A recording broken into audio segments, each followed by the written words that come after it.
আসসালামু আলাইকুম ওয়া ৰাহমাতুল্লাহি ওয়া বাৰাকাতুহু। প্ৰিয় দৰ্শক মণ্ডলী, আজি মই আপোনালোকৰ ওচৰত আল্লাহৰ নবীজি সাল্লাল্লাহু আলাইহি ওয়াসাল্লামৰ সুন্দৰ আদৰ্শৰ কথা আপোনালোকৰ ওচৰত দাঙি ধৰিব বিচাৰো। আৰু এই বিষয়ে আল্লাহৰ নবী সাল্লাল্লাহু আলাইহি ওয়াসাল্লামৰ সুন্দৰ আদৰ্শৰ কথা হযৰত মাওলানা নূৰ আলম শইকীয়া সাহেবে সুন্দৰভাৱে উপস্থাপন কৰিছে। আল্লাহৰ নবী সাল্লাল্লাহু আলাইহি ওয়াসাল্লামাই কেনেকৈ সুন্দৰ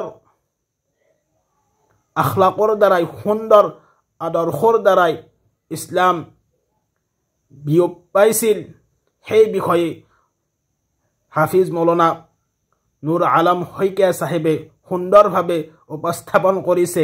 সেয়েহে সেই আল্লাহৰ ৰসুল সাল্লাল্লাহু আলাইহি ওয়াসাল্লামৰ সুন্দৰ আদৰ্শৰ কথা আপোনালোকৰ ওচৰত আজি ভিডিঅ'ৰ মাধ্যমত দাঙি ধৰিব বিচাৰো। আপোনালোকে হযৰত মাওলানা নূৰ আলম শইকীয়া সাহেবৰ এই ভিডিঅ'ৰ ক্লিপটো চাওক ইনশাআল্লাহ। এই আল্লাহর রাসূল সাল্লাল্লাহু আলাইহি ওয়াসাল্লাম খুদিলে তরওয়াল দেখায়, হে মুহাম্মদ, আমার নবী কিন্তু নাম ধরে আমার গানে মতা জায়েজ নাই, এইজন্য মাতিছি। তরওয়াল লিয়ে আইলে, হে মুহাম্মদ, এই তরওয়ালের উপর আপনার কোনে বসাবো? আল্লাহর রাসূল কোনো চিন্তা করা না, কোনো টেনশন লওয়া নাই, দুঃখ করা নাই, লগে লগে কইছে আল্লাহ আল্লাহ বসাবো। আল্লাহর নাম নবীজির মুখে উচ্চারিত হওয়ার লগে লগে এই গরাকি শত্রুর হাত কপি বলে ধরিলে থরথর করি কম্পিত হল, গাত কপনি উঠিল, আর হে কম্পন জারি হয়ে হাতর পরা তরোয়াল মাটিত পড়ি গল। আমার নবী এবার উঠাই ললে, এবার কলে, এবার কক আপনাক কোনে বসাবো, এবার কক আপনাক কোনে বসাবো। কপনি বাড়ি গল, লগে লগে কলে আপনি নবসালে আর কোনো বসাও তা নাই নাই। আমার নবী কলে ঠিক আছে, এখনো করো, ইসলাম কবুল করা, কলিমা পড়া। সেই জন্য কলে না নপড়ব, কলিমা নপড়ো, মই ইসলাম কবুল নকরো। আল্লাহর রাসূল সাল্লাল্লাহু আলাইহি সাল্লামে একো নকলে, মিঠা মিছিকিয়া হাঁহি দিলে, তরোয়ালখন সেইজনৰ হাততেই দিলে। লওক, আপোনাক ক্ষমা কৰি দিছো, তৰোয়াল লওক আৰু আপুনি নিশ্চিত মনে ইয়াৰ পৰা গুচি যাব পাৰে, আপোনাৰ ওপৰত কোনো আক্ৰমণ কৰা নহয়। এই যিগৰাকী শত্ৰু দিলত কি ৰেখাপাত কৰিব, কি আচৰ হ'ব, কি ভাবিব?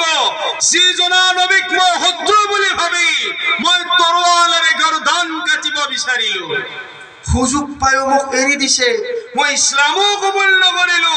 লগ সমনীয়াৰ ওচৰত গৈ আলোচনা কৰিলে, হে মোৰ ভাই, মোৰ বন্ধুসকল, যিগৰাকী নবীজিক আমি শত্ৰু জ্ঞান কৰিছো, দৰাচলতে শত্ৰু নহয়, শত্ৰু নহয়, মোৰ লগত এনেকুৱা সিচুৱেশ্যন হৈছে, ঘটনা সংঘটিত হৈছে, সেইগৰাকী নবীৰ ওচৰত যাব লাগে, কথা মতে কাম।